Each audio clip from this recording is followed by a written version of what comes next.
እንዴት ናችሁ? ታዲያስ ዛሬ የአቶሚክ ሀቢት የሚለውን መጽሐፍ እስቲ ሪቪው አድርጌዋለሁ። አብረን እንከታተል። ምዕራፍ 1 የአቶሚክ ሀቢት አስደናቂ ኃይል። የአቶሚክ ልማዶች አስደናቂ ኃይል ብየዋለሁ። እስኪ ስለ አንድ አስደናቂ ታሪክ እዚህ ጋር ልጀምርላችሁ ይላል ጸሐፊው። የብሪቲሽ የብስክሌት ቡድን ታሪክ ነው። ይህ ቡድን ከ100 ዓመት በላይ በሚጠጋ ጊዜ ውስጥ ምንም አይነት ጉልህ ድል አስመዝግቦን አያውቅም ነበር። እንዲያውም በአውሮፓ ካሉ የብስክሌት አምራቾች አንዱ የቡድኑን ብስክሌት መሸጥ እስከ ማቆም ደርሶ ነበር። ውጤት የለም። ምክንያቱም የፕሮፌሽናል ሳይክሊስቶች ቡድን ብስክሌት ሲጠቀሙ ሽያጫቸው ላይ አሉታዊ ተጽዕኖ ያሳድርብኛል ብለው ስለሰጉ ነበር። ውጤት ከሌለ ገዢ የለም።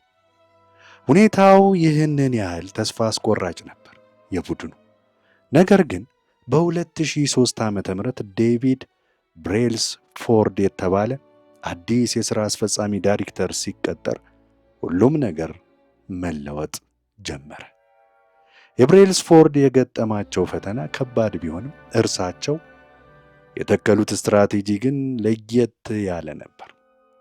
የህዳግ ትርፎች ስብስብ አግሪጌሽን ኦፍ ማርጂናል ጌንስ ብለው ሰየሙት። የዚህ ጽሑፍ ዋና ሐሳብ በሁሉም ነገር ላይ ትንሽዬ የ1% መሻሻል በማምጣት እነዚህ ትናንሽ መሻሻሎች በጊዜ ሂደት ተደማምረው እጅግ በጣም ትልቅ የሆነ ውጤትን እንደሚያስገኙ ማመንም ነበር። የምናደርገውን እያንዳንዱን ነገር በ1% ካሻሻልን በአጠቃላይ የምናገኘው መሻሻል እጅግ ከፍተኛ ይሆናል የሚል ጽኑ የሆነ እምነት ነበራቸው። እናም የቡድን አሰልጣኞችና ብሬልስፎርድ ይህንን ፍልስፍና በተግባር መተርጎም ጀመሩ። መጀመሪያ ላይ ትኩረት ያደረጉት በብስክሌቶቹ ላይ ነበር። የብስክሌት መቀመጫዎችን ይበልጥ ምቹ እንዲሆኑ ማድረግ እና ማስቻል፣ ጎማዎቹ ላይ አልኮል በመቀባት የተሻለ የመሬት የመያዝ ወይም ግሪፕ የማድረግ እንዲኖራቸው አደረጉ። እነዚህ በጣም ጥቃቅን የሚመስሉ ለውጦች ነበሩ፣ ነገር ግን የስትራቴጂያቸው መነሻ ነበር፣ የመንገዱ መነሻ። ቀጥሎ ለሳይክል ነጂዎቹ ትኩረትን ሰጡ። ነጂዎቹ በሚነዱበት ወቅት ተስማሚ የጡንቻ ሙቀት እንዲኖራቸው ለማድረግ በኤሌክትሪክ የሚሞቁ ቁምጣዎችን እንዲለብሱ አደረጓቸው። እያንዳንዱ አትሌት ለተለየ ልምምድ የሚሰጠውን ምላሽ በትክክል ለመቆጣጠር ባዮ ፊድባክ ሴንተሮችን ተጠቅመው የልብ ምታቸውን፣ የጡንቻ እንቅስቃሴያቸውን ይከታተሉ ነበር። የቡድን አባላት የተለያዩ የጨርቅ አይነቶችን በንፋስ መተላለፊያ ዋሻ ውስጥ ዊንድ ተነል በመሞከር ከቤት ውጪ ለሚደረጉ ውድድሮች ሳይቀር የቀለሉና የተሻለ የአየር እንቅስቃሴን የሚፈቅዱ ኤሮዳይናሚክስ የቤት ውስጥ የውድድር ልብሶችን እንዲለብሱ አደረጓቸው። በዚህም አላቆሙም። ብሬልስፎርድ እና ቡድናቸው መሻሻል ሊገኝባቸው የሚችሉ ነገር ግን ብዙ ጊዜ ችላ የሚባሉና ያልተጠበቁ ቦታዎችን መፈለጋቸውን ቀጠሉ። ለምሳሌ የትኛው የማሳጅ ዘይት አይነት ነው ለጡንቻ ፈጣን ማገገም የሚያግዝ? በመሞከር የተሻለውን መረጡ። እያንዳንዱ ነጂ በጉንፋን የመያዝ እድሉን ለመቀነስ እጁን በአግባቡ እንዴት መታጠብ እንዳለበት ለማስተማር የቀዶ ጥገና ሐኪም እስከ መቅጠር ደረሱ። ለእያንዳንዱ ነጂ የተሻለ እንቅልፍ የሚያስገኝ የመደገፊያ ፒሎ ወይም ትራስ እናም የፍራሽ አይነት ለይተው አቀረቡላቸው። እንዲያውም የቡድኑን የጭነት መኪና ውስጠኛ ክፍል ሰርቪሱን ማለት ነው፣ የጭነት መኪና ሲል ክፍል ነጭ ቀለም እስከ መቀባት ደርሰዋል። ይህን ያደረጉበት ምክንያት ደግሞ በመደበኛ ሁኔታ የማይታዩ ነገር ግን በጥንቃቄ የተሰሩትን ብስክሌቶች አፈጻጸም ሊያበላሹ የሚችሉ ትናንሽ አቧራ ቅንጣቶች በቀላሉ መለየት እንዲቻል ነው። እነዚህ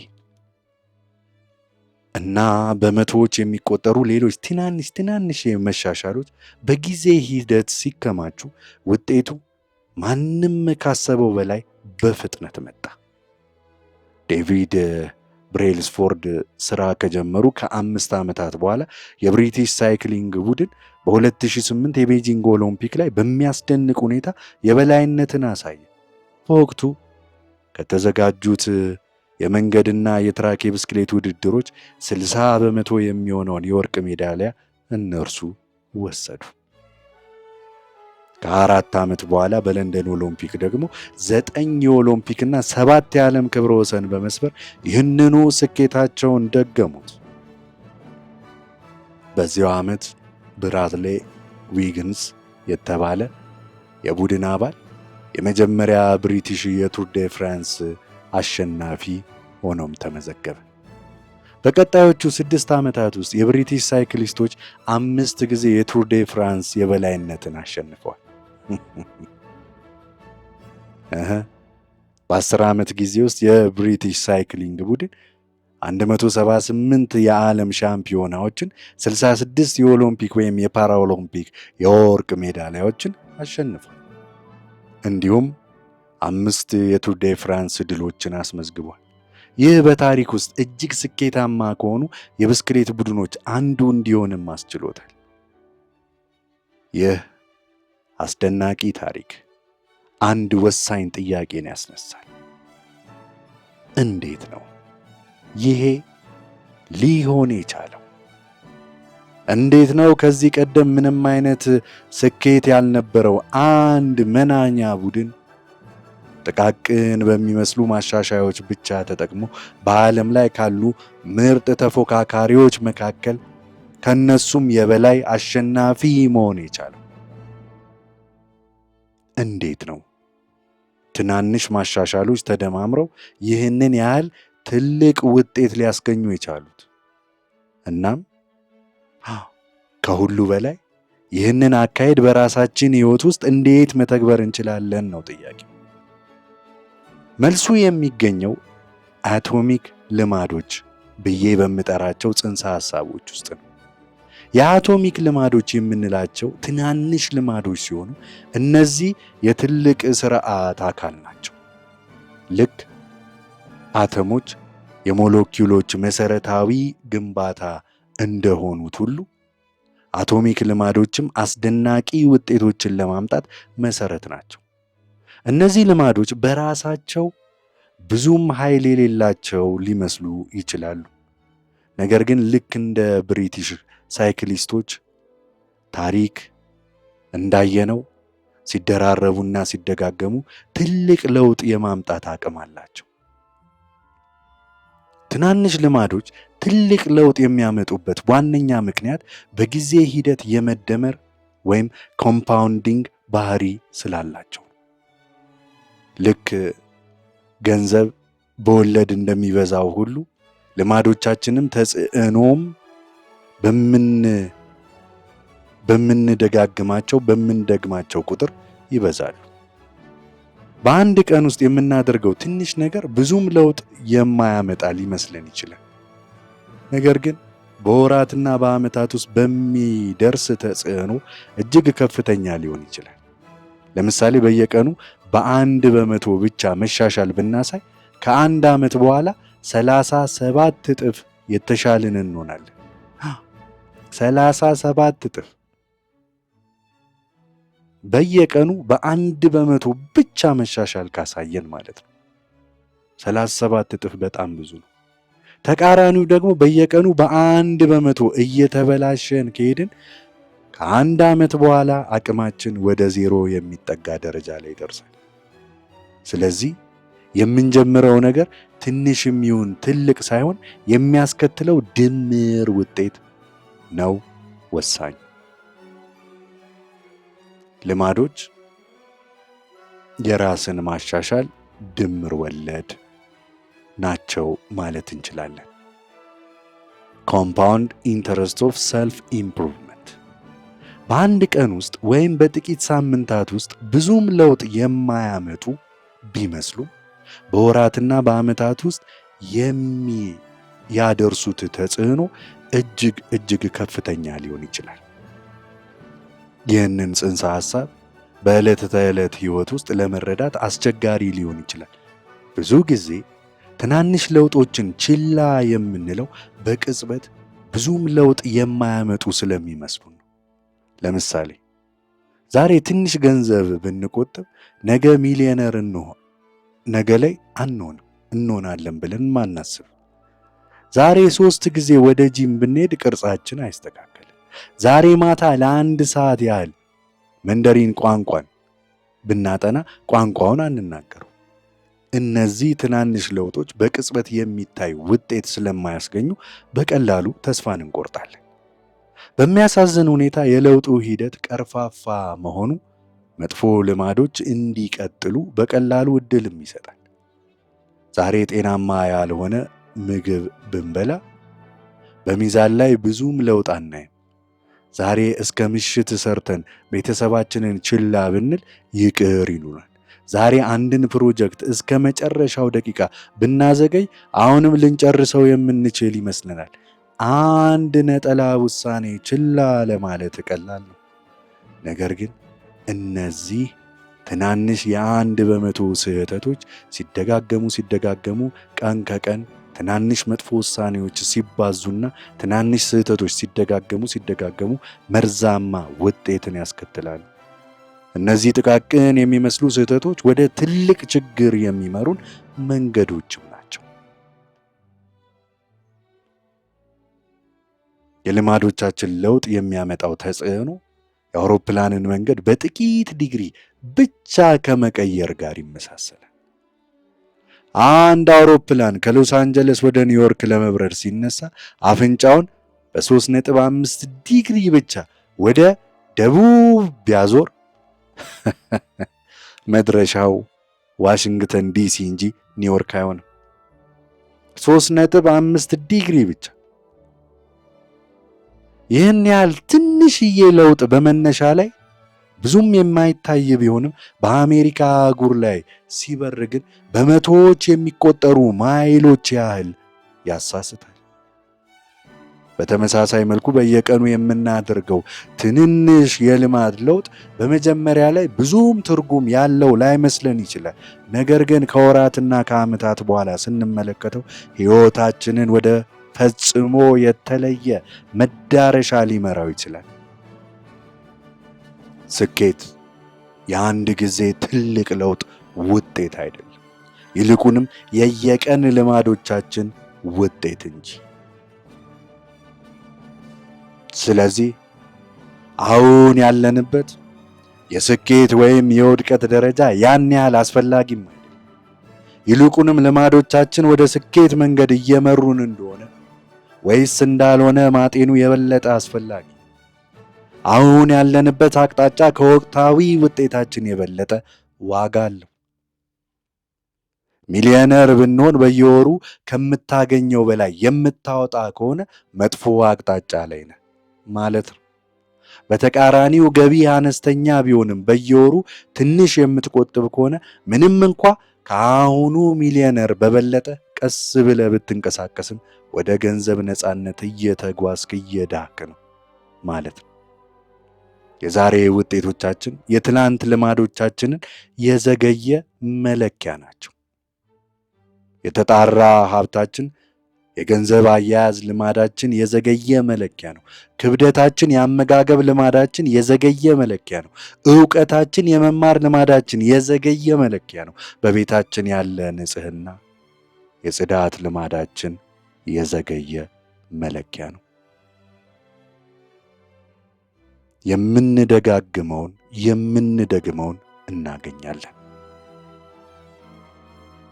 በመጨረሻም ጊዜ የስኬትና የውድቀት ልዩነትን ያጎላል። ጥሩ ልማዶች ጊዜን ወዳጃችን ያደርጉታል። መጥፎ ልማዶች ደግሞ ጊዜን ጠላታችን ያደርጉታል።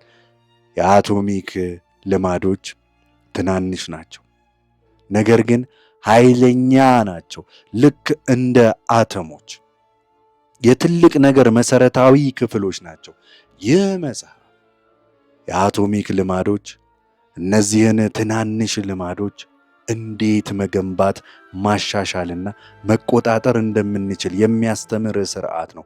እያንዳንዱ ልማድ ትንሽ ቢሆንም በሕይወታችን ላይ አስደናቂ ለውጥ የማምጣት አቅም አለው። ምዕራፍ 2 ልማዶቻችሁ ማንነታችሁን እንዴት እንደሚቀርጹ። ለምንድን ነው መጥፎ ልማዶች መድገም ይህን ያህል ቀላል ሆኖ ጥሩ ልማዶችን መፍጠር ግን ከባድ የሚሆነው? ለምንድን ነው? በሕይወታችን ላይ ከዕለት ተዕለት ልማዶቻችንን ከማሻሻል የበለጠ ኃይለኛ ተጽዕኖ ሊያሳድሩ የሚችሉ ጥቂት ነገሮች ናቸው። ሆኖም ግን በሚቀጥለው ዓመት በዚህ ጊዜ የተሻለ ነገር ከማድረግ ይልቅ አሁንም ተመሳሳይ ነገር እየሰራን ባለንበት እየረገጥን ልንገኝ እንችላለን። ብዙ ጊዜ በቅን ልቦና ጥረት ብናደርግና አልፎ አልፎ ከፍተኛ መነሳሳት ቢሰማንም እንኳ ጥሩ ልማዶችን ከጥቂት ቀናት በላይ ማስቀጠል አስቸጋሪ ሆኖ እናገኘዋለን። እንደ አካል ብቃት እንቅስቃሴ፣ ስፖርት መስራት፣ ማሰላሰል፣ ማስታወሻ መያዝ እና የምግብ ማብሰል ያሉ ልማዶች ለአንድ ወይም ለሁለት ቀን ምክንያታዊ መስለው ከዛ በኋላ ግን እንደ ሸክም መታየት ይጀምራሉ። በተቃራኒው ደግሞ አንዴ ልማዶቻችን ስር ከሰደዱ በተለይም የማንፈልጋቸው ልማዶች ለዘላለም የሚቆዩ ይመስላሉ። ምንም እንኳን የተቻለንን ያህል ብንጥርም እንደ ጤናማ ያልሆነ ምግብ መመገብ፣ የቴሌቪዥን አብዝቶ መመልከት፣ ስልክን አብዝቶ ማየት፣ ነገሮችን ማዘግየት እና ሲጋራ ማጨስ፣ ጫት መቃም፣ መጠጥ መጠጣት ያሉ ጤናማ ያልሆኑ ልማዶችን መስበር የማይቻል ሊመስል ይችላል። ልማዶቻችን መለወጥ ፈታኝ የሚሆንብን በሁለት ዋና ዋና ምክንያቶች ነው። አንደኛ የተሳሳተውን ነገር ለመለወጥ ስንሞክርና ሁለተኛ ልማዶቻችንን በተሳሳተ መንገድ ለመለወጥ ስለምንሞክር ነው። በዚህ ምዕራፍ ውስጥ መጀመሪያውን ነጥብ እንመለከታለን። በቀጣዮቹ ምዕራፍ ደግሞ ሁለተኛውን እንመለስበታለን። የመጀመሪያው ስህተታችን የተሳሳተውን ነገር ለመለወጥ መሞከራችን ነው። ምን ማለቴ እንደሆነ ለመረዳት ለውጥ ሊከሰት የሚችልባቸው 3 ደረጃዎች እንዳሉ አስቡ። እነዚህን ደረጃዎች እንደ ሽንኩርት ቅርፊት መገመት ትችላላችሁ። የመጀመሪያው ደረጃ ውጤቶችን መለወጥ ነው። ይህ ደረጃ ከውጤታችሁ ለውጥ ጋር የተያያዘ ነው። ክብደት መቀነስ፣ መጽሐፍ ማሳተም፣ ሻምፒዮናን ማሸነፍ፣ አብዛኞቹ የምታወጧቸው ግቦች ከዚህ የለውጥ ደረጃ ጋር የተቆራኙ ናቸው። ሁለተኛ ደረጃ ሂደታችሁን መለወጥ ነው። ይህ ደረጃ ከልማዶቻችሁ ከስርዓቶቻችሁ ለውጥ ጋር የተያያዘ ነው። በጂም አዲስ ልምምድ ስነ ስርዓት መተግበር፣ ለተሻለ ስራ ፍሰት ጠረጴዛችሁን ማስተካከል፣ የማሰላሰል ወይም ሜዲቴት የማድረግ ልምምድ ማዳበር፣ አብዛኛዎቹ የምትገነቧቸው ልማዶች ከዚህ ደረጃ ጋር የተቆራኙ ናቸው። ሶስተኛውና ከሁሉም የጠለቀው ደረጃ ማንነታችሁን መለወጥ ነው። ይህ ደረጃ ከእምነቶቻችሁ ለውጥ ጋር የተያያዘ ነው። የዓለም አተያያችሁ፣ የራስ ገጽታችሁ፣ ስለ ራሳችሁና ስለ ሌሎች ያላችሁ ፍርድ አተያይ፣ አብዛኛዎቹ የምትይዟቸው እምነቶች፣ ግምቶቻችሁ፣ ዝንባሌዎቻችሁ ከዚህ ደረጃ ጋር የተቆራኙ ናቸው። ውጤቶች ስለምታገኙት ነገር ናቸው። ሂደቶች ስለምታደርጉት ነገሮች ናቸው። ማንነት ስለምታምኑት ነገር ነው። ዘላቂ ልማዶችን ለመገንባት ሲመጣ የ1% መሻሻሎችን ስርዓት ለመገንባት ሲመጣ ችግሩ አንዱ ደረጃ ከሌላው የተሻለ ወይም የከፋ መሆኑ አይደለም። ሁሉም የለውጥ ደረጃዎች በራሳቸው መንገድ ጠቃሚ መሆናቸው ነው። ችግሩ የለውጡ አቅጣጫ ነው። ብዙ ሰዎች ልማዶቻቸውን የመለወጥ ሂደቱን የሚጀምሩት ሊያገኙት በሚፈልጉት ነገር ላይ በማተኮር ነው። ይህ ወደ ውጤት ተኮር ልማዶች ይመራል።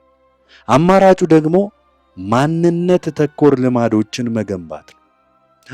በዚህ አካሄድ መሆን በምንፈልገው ሰው ላይ በማተኮር እንጀምራለን። 2 ሲጋራ እንዲያጨሱ የተጋበዙ ሰዎችን እስቲ በዓይነ ሕሊናችሁ አስቡ። የመጀመሪያው ሰው ሲጋበዝ አይ አመሰግናለሁ፣ ለማቆም ሲጋራ እየሞከርኩ ነው ይላል። ይህ ምክንያታዊ ምላሽ ይመስላል። ነገር ግን ይህ ሰው አሁንም ራሱን እንደ አጫሽና ሌላ ነገር ለመሆን እንደሚጥር ያምናል። ተመሳሳይ እምነቶችን ይዞ ባህሪው እንዲለወጥ ተስፋን ያደርጋል። ሁለተኛው ሰው ግን አይ አመሰግናለሁ፣ እኔ አጫሽ አይደለሁም በማለት እምቢ ይላል። ይህ ትንሽ ልዩነት ቢሆንም የማንነት ለውጥን ያመለክታል። ማጨስ የቀድሞ ሕይወቱ አካል እንጂ የአሁኑ አይደለም፣ የወደፊቱ። ከእንግዲህ ራሱን እንደሚያጨስ ሰውም አይቆጥርም። አብዛኛዎቹ ሰዎች ለማሻሻል ሲነሱ የማንነት ለውጥን እንኳ ግምት ውስጥ አያስገቡ። እነርሱ የሚያስቡት ቀጭን መሆን እፈልጋለሁ፣ ይሄ ውጤት ነው እና ይህንን የአመጋገብ ስርዓት ከተከተልኩ ቀጭን እሆናለሁ፣ ይሄ ደግሞ ሂደት ነው የሚለውን ብቻ ነው። ግቦችን ያወጣሉ። እነዚያን ግቦች ለማሳካት መወሰድ ያለባቸውን እርምጃዎች ይወስዳሉ። ነገር ግን ድርጊቶቻቸውን የሚገፋፉትን እምነቶች ከግምት ውስጥ አያስገቡ። ራሳቸውን የሚመለከቱት መንገድ በጭራሽ አይለውጡትም። ራሳቸውን የሚያዩበትን መንገድ በጭራሽ አይለውጡትም። እናም የድሮ ማንነታቸው አዲሱን የለውጥ እቅዳቸውን ሊያበላሽ እንደሚችል ደግሞ አይገነዘቡ። ከእያንዳንዱ ድርጊት በስተ ስርዓት ጀርባ የእምነት ስርዓት አለ። የዲሞክራሲ ስርዓት እንደ ነፃነት፣ የአብላጫ ድምፅ የበላይነትና የማህበራዊ እኩልነት ባሉ እምነቶች ላይ የተመሰረተ ነው። የአምባገነንነት ስርዓት ደግሞ እንደ ፍጹም ስልጣን፣ ጥብቅ ታዛዥነት ያሉ ፈጽሞ የተለዩ የእምነት ስብስቦች አሉ። በዲሞክራሲ ውስጥ ብዙ ሰዎች እንዲመርጡ ለማድረግ ብዙ መንገዶችን መገመት ትችላላችሁ። ነገር ግን እንዲህ አይነቱ የባህሪ ለውጥ በአምባገነን ስርዓት ውስጥ ፈጽሞ ሊሳካ አይችልም። ያ የስርዓቱ ማንነት አይደለም። ድምፅ መስጠት በተወሰኑ የእምነት ስብስቦች ስር የማይቻል ባህሪ ነው። ተመሳሳይ ስርዓተ ጥለት ግለሰቦችን፣ ድርጅቶችን ወይም ማህበረሰቦችን ስንወያይ ይገኛል። ስርዓቱን የሚቀርጹ የእምነትና የግምት ስብስቦች አሉ። የልማዶች ጀርባ ማንነትም አለ። ከልማዶች ጀርባ ማንነት አለ። ከራስ ጋር የማይጣጣም ባህሪ አይዘልቅም። ብዙ ገንዘብ ልትፈልጉ ትችላላችሁ። ነገር ግን ማንነታችሁ ከመፍጠር ይልቅ የሚበላ ከሆነ ከማግኘት ይልቅ ወደ ወጪ ማውጣት መሳባችሁን ትቀጥላላችሁ። የተሻለ ጤና ልትፈልጉ ትችላላችሁ። ነገር ግን ከስኬት ይልቅ ምቾትን ማስቀደማችሁን ከቀጠላችሁ ከልምምድ ይልቅ ወደ መዝናናት ትሳባላችሁ። ያለፉት ባህሪዎቻችሁን ያስከተሉትን መሰረታዊ እምነቶች ካልቀየራችሁ በስተቀር ልማዶቻችሁን መለወጥ ከባድ ነው። አዲስ ግብና አዲስ እቅድ አላችሁ፣ ነገር ግን ማንነታችሁን አልቀየራችሁ። የውስጣዊ መነሳሳት የመጨረሻ ቅርጽ ልማድ የማንነታችሁ አካል ሲሆን ነው። ይህንን የምፈልግ አይነት ሰው ነኝ ማለት አንድ ነገር ነው። ይህንን የሆንኩ አይነት ሰው ነኝ ማለት ግን ፈጽሞ የተለየ ነገር ነው። በአንድ የማንነታችሁ ገጽታ ላይ የበለጠ ኩራት ባላችሁ ቁጥር ከእሱ ጋር የተያያዙ ልማዶችን ለማስቀጠል የበለጠ ትነሳሳላችሁ። እውነተኛ የባህሪ ለውጥ የማንነት ለውጥ ነው። ልማድን በመነሳሳት ልትጀምሩት ትችላላችሁ። ነገር ግን የምትቀጥሉበት ብቸኛ ምክንያት የማንነታችሁ አካል ብቻ ሲሆን ነው ወይም ስለሚሆን ነው። ስለዚህ ግቡ መጽሐፍ ማንበብ ሳይሆን አንባቢ መሆን ነው። ግቡ ማራቶን መሮጥ ሳይሆን ሯጭ መሆን ነው። ግቡ የሙዚቃ መሳሪያ መማር ሳይሆን ሙዚቀኛ መሆን ነው። ባህሪያችሁ አብዛኛውን ጊዜ የማንነታችሁ ነጸብራቅ ነው። የምታደርጉት ነገር በንቃትም ሆነ ባለማወቅ የምታምኑት አይነት ሰው መሆናችሁን የሚያሳይ ነው። አንዳንዴ አንድ ሰው በአንድ የማንነቱ ገጽታ ካመነ ከዚያ እምነት ጋር በሚጣጣም መልኩ የመንቀሳቀስ ዕድሉ ከፍ ያለ መሆኑን ጥናቶች አሳይተዋል። ይህ ሁሉ ሲደመር ልማዶች ማንነታችሁን የምትቀይሩበት መንገድ መሆናቸውን ማየት ትችላላችሁ። ማንነታችሁን ለመለወጥ በጣም ተግባራዊ የሆነ መንገድ የምታደርጉትን ነገር መለወጥ ነው። በምትጽፉ ቁጥር ጸሐፊ ትሆናላችሁ።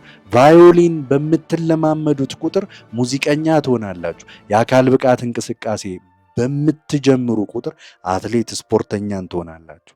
ሰራተኞቻችሁን በምታበረታቱበት ቁጥር መሪ ትሆናላችሁ። አንዳንዱ ልማድ ውጤትን ከማስገኘቱም በላይ ከዛ የበለጠ ጠቃሚ ነገርን ያስተምራችኋል።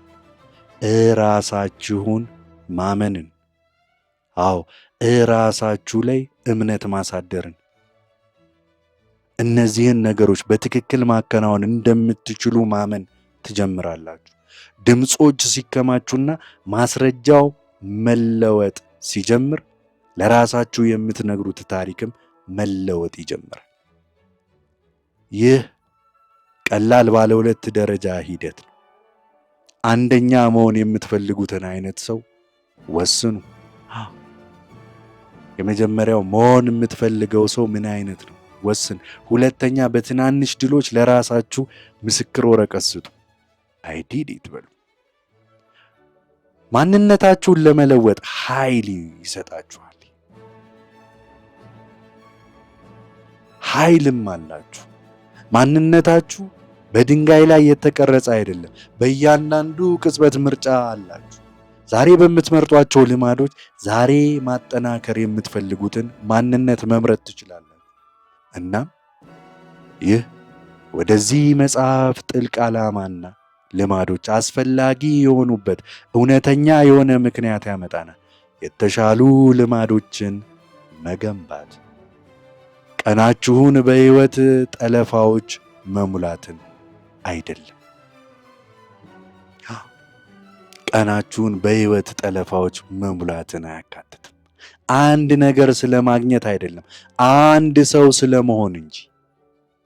በመጨረሻም ልማዶቻችሁ አስፈላጊ የሆኑት መሆን የምትፈልጉትን አይነት ሰው እንድትሆኑ ስለሚረዳችሁ ነው።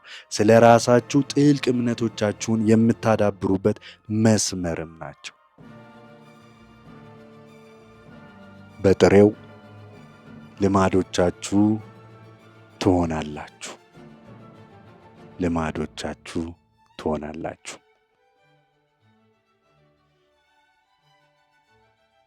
ምዕራፍ 3 የተሻሉ ልማዶችን በ4 ቀላል ደረጃዎች እንዴት መገንባት ይቻላል? በ1890ዎቹ አንድ ኤድዋርድ ትሮንዳይክ የተባለ የሥነ ልቦና ባለሙያ ስለ እንስሳት ባህሪ ጥናት እያደረገ ነበር። ባደረጋቸው ሙከራዎች ውስጥ ድመቶችን ፐዝል ቦክስ ወይም የእንቆቅልሽ ሳጥን ብሎ በሰየማቸው ልዩ ሳጥኖች ውስጥ ያስቀምጣቸው ነበር። እነዚህ ሳጥኖች ድመቶቹ ለማምለጥና በአቅራቢያው የተቀመጠን ምግብ ለማግኘት አንድ አይነት ድርጊት፣ ለምሳሌ አንድን መወርወሪያ መጫን ወይም አንድን መዝጊያ መግፋት እንዲፈጽሙ ተደርገው የተሰሩ ነበሩ።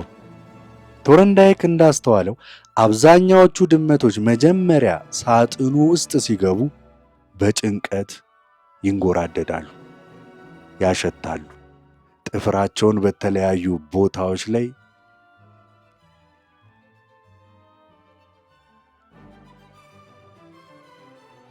ይሞርዳሉ። ከብዙ ሙከራ ስህተት በኋላ በአጋጣሚ ያንን ትክክለኛውን የመውጫ መንገድ የሚከፍትላቸውን ድርጊት ያገኙታል። መጀመሪያ ድመት ሳጥኑ ለማምለጥ 160 ሰከንድ የፈጀባት ሲሆን ከብዙ ድግግሞች በኋላ ግን ይህ ሂደት በ6.3 ሰከንድ ዝቅ ብሏል። ድመቶች እየተደጋገሙ በሳጥኑ ውስጥ ሲገቡ ስህተቶቻቸው እየቀነሱ ድርጊቶቻቸው ደግሞ ቀጥተኛና አውቶማቲክ እየሆኑ መጡ። የተሳካላቸውን ድርጊቶች የሚያስከትለውን ሽልማት በመማር የትኛውን ፍንጭ መፈለግ እንዳለባቸው ማወቅም ጀመሩ። ከዚህና ከመሰል ሙከራዎች በመነሳት ቶርንዳይክ የትምህርት ሂደቱን ሲገልጸው ሽልማት የሚያስገኘው ባህሪዎች የመደገም ዝንባሌ ሲኖራቸው፣ ቅጣት የሚያስከትሉ ባህሪዎች ደግሞ የመቀነስ ዝንባሌ ይኖራቸዋል ብሎ ደምድሟል። ስራው ልማዶች እንዴት እንደሚፈጠሩ ለመረዳት ፍጹም የሆነ መነሻን ሰጥቷል።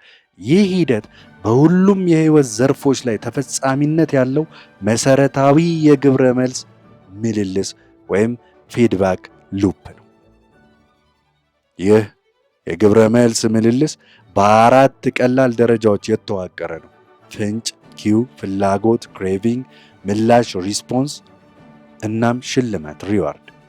ይህ ማዕቀፍ የእያንዳንዱን ልማድ የጀርባ አጥንት ከመሆኑም በላይ አእምሯችን በየደቂቃው በቅደም ተከተል የሚከተለው ነው።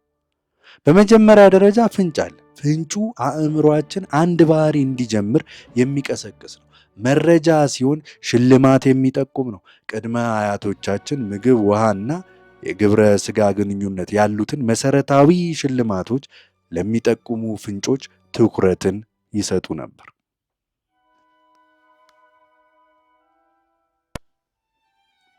ዛሬ ደግሞ እንደ ገንዘብ፣ ዝና፣ ስልጣን፣ ደረጃ፣ ምስጋናና እውቅና፣ ፍቅርና ወዳጅነት ወይም የግል እርካታ ስሜት ያሉትን ሁለተኛ ደረጃ የሆኑ ሽልማቶችን ለሚጠቁሙ ፍንጮች ጊዜያችንን እናጠፋለን። አእምሯችንን፣ አካባቢያችንን ያለማቋረጥ በመቃኘት ሽልማቶች የት እንዳሉ ፍንጭ ይፈልጋል። ፍንጩ የመጀመሪያው የልማድ ምልክት ስለሆነ በተፈጥሮ ወደ እሱ እንሳባለን። ሁለተኛ ደረጃ ፍላጎት ነው። ፍላጎቶች ከእያንዳንዱ ልማድ ጀርባ ያለው አንቀሳቃሽ ኃይሎች ናቸው። ያለምንም አይነት የመነሳሳት ወይም የፍላጎት ደረጃ ያለ አንድ ነገር የመለወጥ ፍላጎት ለምን እንንቀሳቀሳለን? ያ የምንመኘው ልማዱን ራሱን ሳይሆን የሚያመጣውን የሁኔታ ለውጥ ነው። ሲጋራ ለማጨስ የምትመኙት ሲጋራውን ስለፈለጋችሁት ሳይሆን የሚመጣላችሁን የእፎይታ ስሜት ስለፈለጋችሁት ነው። ጥርስን መቦረሽ የምትፈልጉት የጥርስ መቦረሹን ድርጊት ስለወደድነው ሳይሆን የአፍ ንጽህና ስሜት ስለምንወደው። እያንዳንዱ ፍላጎት ከውስጣዊ ሁኔታችን የሆነ ነገር ለመለወጥ ካለን ፍላጎት ጋር የተቆራኘ ነው። ሶስተኛው ደረጃ ምላሽ ነው። ምላሽ የምንፈጽመው ትክክለኛ ልማድ ነው። በአስተሳሰብ መልክ ወይም በድርጊት መልክ ሊገለጽ ይችላል። ምላሽ መከሰቱ በሚወሰነው የተነሳሳንበት መጠንና ከባህሪው ጋር በተያያዘው የግጭት ወይም የችግር መጠን። አንድ ድርጊት ከፍተኛ አካላዊ ወይም አእምሯዊ ጥረት የሚጠይቅ ከሆነ የማድረግ ዕድላችን አነስተኛ ነው። ምላሻችን ደግሞ በአቅማችን ላይ የተመሰረተ ነው። ቀላል ሊመስል ይችላል፣ ነገር ግን አንድ ልማድ ልንሰራው ከምንችለው በላይ ጉልበት የሚጠይቅ ከሆነ አናደርገውም። በመጨረሻም ምላሹ ወደ ሽልማት ይመራል። ሽልማቶች የአንዳንዱ ልማድ የመጨረሻ ግቦች ናቸው። ፍንጩ ሽልማቱን ስለሚያስተውል ነው እንዲህ የሚሆነው። ፍላጎቶች ሽልማቱን ስለመፈለግ ነው። ምላሹ ሽልማቱን ስለማግኘት ነው። ሽልማቶችን የምንመለከተው ወይም የምንከተለው በሁለት ዓላማዎች ምክንያት ነው። አንደኛ እርካታን ስለሚሰጡን ነው ሽልማቶች፣ ሁለተኛ ስለሚያስተምሩን። የሽልማት የመጀመሪያው ዓላማ ፍላጎታችንን ማርካት ነው። አዎ ፍላጎት ማርካት። ሽልማቶች በራሳቸው ጥቅም ያስገኛሉ። ምግብ ስንበላ ረሃባችን ይጠፋል። ልብስን ስንለብስ ሙቀት እናገኛለን። ሽልማቶች እርካታን ይሰጣሉ። እናም ለጊዜውም ቢሆን ከፍላጎታችን እፎ ያስብሉናል። ሁለተኛ ሽልማቶች የትኞቹ ድርጊቶች ለወደፊቱ ሊታወሱ እንደሚገባቸው ያስተምሩናል። አእምሯችን የሽልማት መፈለጊያ መሳሪያ ነው። ሕይወትን ስንመራ የስሜት ሕዋሳታችን፣ ስርዓታችን የትኞቹ ድርጊቶች፣ ፍላጎቶች እንደሚያረኩንና ደስታን እንደሚያመጡ ያለማቋረጥ ይከታተላል። እነዚህ 4 ደረጃዎች ፍንጭ፣ ፍላጎት፣ ምላሽና ሽልማት በአንድ ላይ ሲሆኑ የነርቭ የግብረ መልስ ምልልስ ይፈጥራሉ። ይህ ምልልስ በመጨረሻ አውቶማቲክ ልማዶችን እንድትፈጥሩ ያስችላችኋል። ይህ ዑደት የልማድ ምልልስ ወይም ሃቢት ሉፕ በመባል ይታወቃል። አንድን ልማድ ለመገንባት 4ቱም ደረጃዎች መሟላት አለባቸው። ፍንጩን በማስወገድ ልማዳችሁን ማቆም ትችላላችሁ። ፍላጎቱን በመቀነስ ልማዳችሁን የማትማርክ ማድረግ ትችላላችሁ። ባህሪውን አስቸጋሪ በማድረግ ልማዳችሁን ማከናወን እንዳትችሉ ማድረግ ትችላላችሁ። ሽልማቱ ፍላጎታችሁን ማርካት ካልቻለ ለወደፊቱ ደግማችሁ የማድረግ ምንም ምክንያት አይኖራችሁ። የመጀመሪያዎቹ 3 ደረጃዎች ከሌሉ ባህሪው አይከሰትም። የመጨረሻው ደረጃ ከሌለ ደግሞ ባህሪው አይደገምም። በአጭሩ ፍንጩ ፍላጎትን ይቀሰቅሳል። ፍላጎቱ ምላሽን ያነሳሳል። ምላሹ ደግሞ ከፍላጎቱ ጋር የተያያዘውን ሽልማት ይሰጣል። ይህን በመጨረሻ ከፍንጩ ጋር ይያያዛል። እነዚህ 4 ደረጃዎች በአንድ ላይ ሲሆኑ አውቶማቲክ የልማድ ምልልስን ይፈጥራሉ። ይህ ስርዓት ሁል ጊዜም እየሰራ ነው። ሳናውቀውም ቢሆን ይህ ስርዓት ይሰራል። ይህንን ማዕቀፍ እንዴት ልንጠቀምበት እንችላለን ብለን ከጠየቅን ጥሩ ልማዶችን ለመፍጠር፣ መጥፎ ልማዶችን ለማስወገድ የሚያስችሉንን 4 የባህሪ ለውጥ ህግጋትን መፍጠር እንችላለን። እነዚህ ህግጋት 4ቱ የልማድ ህግጋት በመባል ይታወቃሉ። ጥሩ ልምድን እንዴት መፍጠር ይቻላል ለሚለው 4ቱን፣ ይኸውም አንደኛ ህግ ፍንጭ፣ ፍንጭህን ግልጽ አርግ። ሁለተኛ ህግ ፍላጎት፣ ፍላጎትህን ማራኪ አድርግ ቆንጆ ልማድን ለማስቀጠል። ሶስተኛ ህግ ቀላል አድርገው ምላሽ ይሆናል። አራተኛ ህግ ሽልማት ነው፣ አርኪ እንዲሆን አርገው። መጥፎ ልማድን እንዴት ማስወገድ ይቻላል ካላችሁ የእነዚህን ህግጋት ተገላቢጦሽ መጠቀም እንችላለን።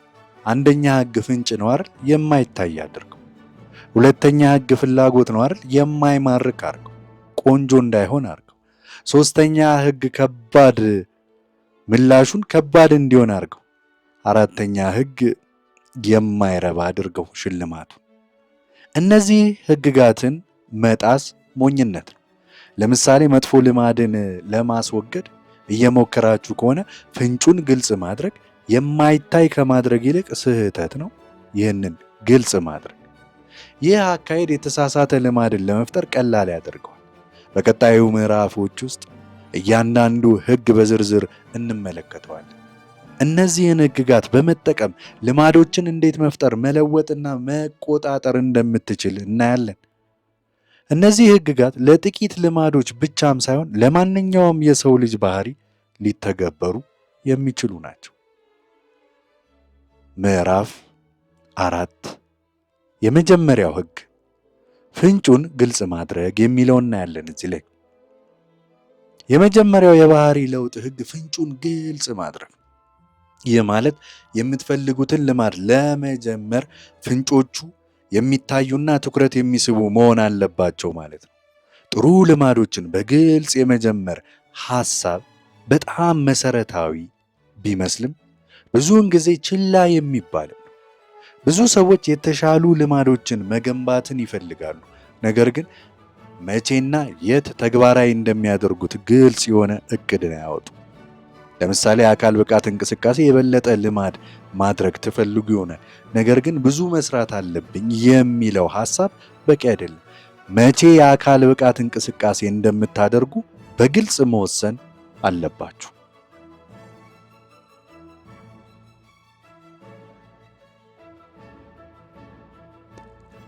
ልማዶች በሕይወታችን ላይ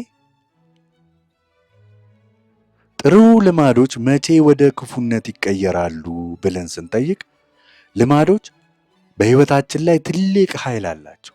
ወደ ስኬት ሊመሩን ይችላሉ፣ ነገር ግን ክፉኛም ሊያደናቅፉን ይችላሉ። ቀደም ባሉ ምዕራፎች ጥሩ ልማዶችን እንዴት መገንባትና መጥፎ ልማዶችን ማስወገድ እንደሚቻል ተመልክተናል። ነገር ግን አንድ አስገራሚ እውነትም አለ እዚህ ጋር። አንድ ጊዜ ጠቃሚ የነበሩ ልማዶች እንኳን ከጊዜ በኋላ ጉዳት ሊያደርሱብን ይችላሉ። ይህ የሚሆነው በዋነኝነት በሁለት ምክንያቶች ነው። አንደኛው አቶሚክ ልማዶች በምንሰራቸው ሁኔታዎች ላይ ተለዋዋጭነትን ሊያሳጡን ይችላሉ። ሁለተኛው አንድን ልማድ በልክ ካለፍነው አሉታዊ ውጤቶች ሊያስከትል ይችላል። አንድን ልማድ ያለምንም አስተሳሰብ በራሳችን ስር መስራት ስንጀምር ለአካባቢያችን ለሚደረጉ ለውጦች ምላሽ መስጠት ልናቆም እንችላለን። አንድ ጊዜ ውጤታማ የነበረ ልማድ በአዲስ ሁኔታ ውስጥ ተገቢነትን ሊያጣ ይችላል። ለምሳሌ አንድ ሶፍትዌር ገንቢ ለዓመታት አንድ የተወሰነ የፕሮግራም ቋንቋን በመጠቀም ስኬታማ ሊሆን ይችላል። ነገር ግን አዲስና የተሻለ ፕሮግራም ቋንቋ ቢመጣ ለድሮ ቋንቋ ያለው ተለዋዋጭ ያልሆነ አቀራረብ እድገቱን ሊያደናቅፈው ይችላል። አዲሱን ቴክኖሎጂ ለመማርና ለመላመድ ፈቃደኛ ካልሆነ ከኋላ የመቅረት አደጋ ያጋጥመዋል። በተመሳሳይ በአንድ ወቅት ጠቃሚ የነበረ የአመጋገብ ልማድ ከጊዜ በኋላ ጎጂ ሊሆን ይችላል። ለምሳሌ ከዚህ በፊት ክብደት ለመጨመር ብዙ ካሎሪ መውሰድ ጠቃሚ የነበረ አንድ አትሌት የአካል ብቃት እንቅስቃሴውን ካቆመ በኋላ ያንኑ የአመጋገብ ልማድ ከቀጠለ ክብደቱ ሊጨምርና ጤንነቱ ሊስተጓጎል ይችላል። ስለዚህ ልማዶቻችን ያለማቋረጥ መገምገምና በአሁኑ ሁኔታዎቻችን ጋር የሚስማሙ መሆናቸውን ማረጋገጡ አስፈላጊ ነው። አውቶማቲክነታቸው ጠቃሚ ቢሆንም አልፎ አልፎ ቆም ብለን የምናደርገውን ነገር በጥንቃቄ መመርመር አለን። ሁለተኛው ምክንያት ደግሞ አንድን ልማድ በልክ ካለፍነው አሉታዊ ውጤቶች ሊያስከትል ይችላል። ማንኛውም መልካም ነገር እንኳ ከመጠን በላይ ከልክ በላይ ከሆነ ችግር ሊሆን ይችላል። ለምሳሌ የአካል ብቃት እንቅስቃሴ ጤናማ ልማድ ቢሆንም ከመጠን በላይ ማድረግ ለጉዳት፣ ለድካምና ለሌሎች የጤና ችግሮች ሊዳርግ ይችላል። ጤናማ የምግብ አመጋገብ ጠቃሚ ቢሆንም ከመጠን በላይ መብላት የክብደት መጨመርና የጤና ችግሮችን ሊያስከትል ይችላል። ገንዘብ መቆጠብ አስፈላጊ ቢሆንም በጣም ብዙ ገንዘብ መቆጠብ ደግሞ የኑሮ ጥራትን ሊቀንስና ደስታንም ሊነፍቅ ይችላል። ስለዚህ ሁሉም ነገር ሚዛንን መጠበቅ አለበት፣ መጠበቁም አስፈላጊ ነው። አንድን ልማድ በልክ ማከናወንና ከልክ በላይ አለመሄድ ለረጅም ጊዜ ጥቅም ያስገኛል። ጥሩ ልማዶች ወደ ክፉነት የሚቀየሩበትን ሁኔታ ለመከላከል ምን ማድረግ እንችላለን ነው ጥያቄ። በመጀመሪያ የማወቅ ጉጉት ኪዩሪዮሲቲ እና የመመርመር መንፈስ ኤክስፐሪሜንታል ማይንድሴት ማዳበር አስፈላጊ። ሁል ጊዜ አዲስ ነገሮችን ለመማር ለመሞከር ፈቃደኛ ይሁኑ። ዓለም ሁል ጊዜ እየተለወጠ ነው። እናም ልማዶቻችንም ከእነዚህ ለውጦች ጋር መጣጣም አለባቸው። በሁለተኛ ደረጃ የግብረ መልስ ውህደት ነው ፊድባክ ሉፕ መፍጠር ጠቃሚ ነው። የእርሶን እድገትና ውጤቶች በመደበኛነት ይገምግሟቸው። ምን እየሰራ እንደሆነ ምን እንዳልሆነ ይመልከቱ። ቆም ብለው ወጣ ብለው ይህ ግብረ መልስ ልማዶችን ለማስተካከልና በተሻለ መንገድ እንዲመሮት ለማድረግ ይረዳውታል። በሶስተኛ ደረጃ አስተዋይነት ነው። ማይንድፉልነስ ይለማመዱ። በአሁኑ ጊዜ ውስጥ ይኑሩና ስለ ድርጊቶቹ እና ልማዶቹ ግንዛቤ ይኖሩት። ለምን አንድን ነገር እንደሚያደርጉና ምን ውጤት እንደሚያስከትል በጥንቃቄ ያስቡ። ይህ ዝንባሌ ልማዶቹ መቼ ጎጂ እየሆኑ እንደሆነ ለመገንዘብ ይረዳውታል። ባጭሩ ጥሩ ልማዶች እንኳን ከአውድ ሲወጡ ወይም ከመጠን በላይ ሲደረጉ ወደ ክፉነት ሊቀየሩ ይችላሉ። ይህንን ለመከላከል የማወቅ ጉጉት እና የመመርመር መንፈስን ያዳብሩ። የግብረ መልስ ውህደትን ይፍጠሩ።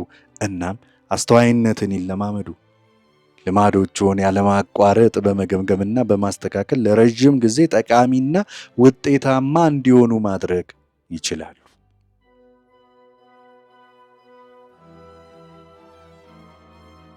ራስን ተጠያቂ ማድረግ እንዴት እንደሚቻል። ልማዶችን መገንባት አንድ ነገር ነው።